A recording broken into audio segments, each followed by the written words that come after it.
one of the person, the former president, who had, maybe I will say, a good kitchen cabinet of professionals was Mwai Kibaki.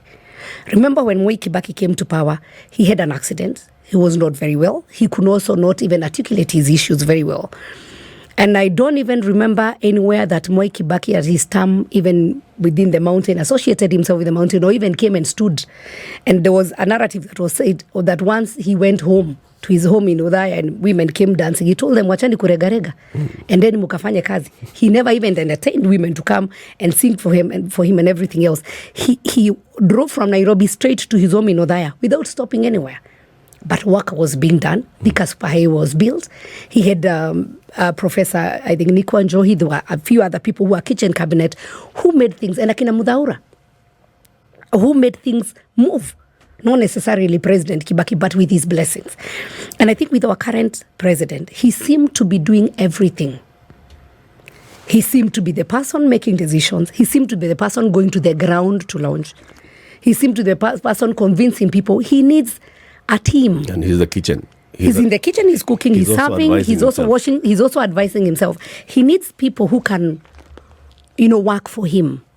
Let the cabinet secretaries go and launch those projects. Let the PSs go and do the feasibility studies. Let them do their job. Yes. So let him sit and do at the higher level, chair the cabinet and take time off so that he's human. He's not a machine. He cannot handle everything. And at one point he'll break down and he'll make decisions that are not good decisions because he'll work under pressure. What makes you think those decisions are not being made even now? Sorry? What makes you think those bad decisions are not being made even now? Well, I'm not, I don't know. I am not saying they are not being made. But the whole issue is, and my advice to the president is get a team that also have the touch on the ground. Because if today I walk in Muranga or I go to the market, people will talk to me and they'll tell me this is what is happening.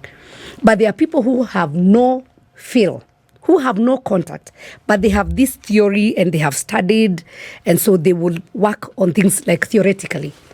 But in reality, some of those things will not work. And I would also say this to the president, especially the person who drafted for you the finance bill. That is your enemy. That is an enemy of Kenyan. And that is a person who wanted you out of power. That is actually a person who wanted you to lose. To fail. To fail completely. And that is the reality. So let him, he said, I think he said he was to reduce the number of advisors. But as he reduces, let him also look at who are his advisors. Again, as he reduces, he increases. That was then. Yes. That's what I'm saying. But I think he needs to look at the advisors. And we have good brains. And it doesn't matter whether one is Kikuyu, one is Luo, whatever it is. We have good brains. He needs now to work with brains, with people who knows the ground, who can be able to advise him, and people who don't fear him. Because there are also people who just want to say yes, sir.